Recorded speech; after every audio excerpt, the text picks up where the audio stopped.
అందరికీ ప్రేస్తున్నాడు.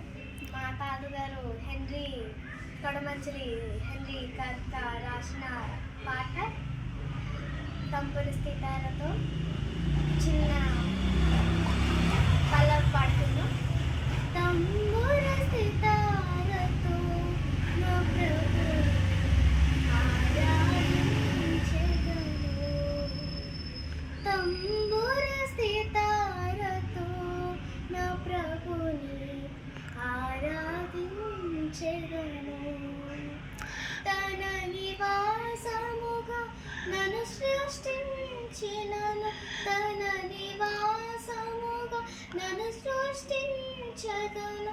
నాదుని పొగడెదను, నా ప్రభుని గానము చేసెదను. తంబుర సితారతో నా ప్రభుని ఆరాధించెదను.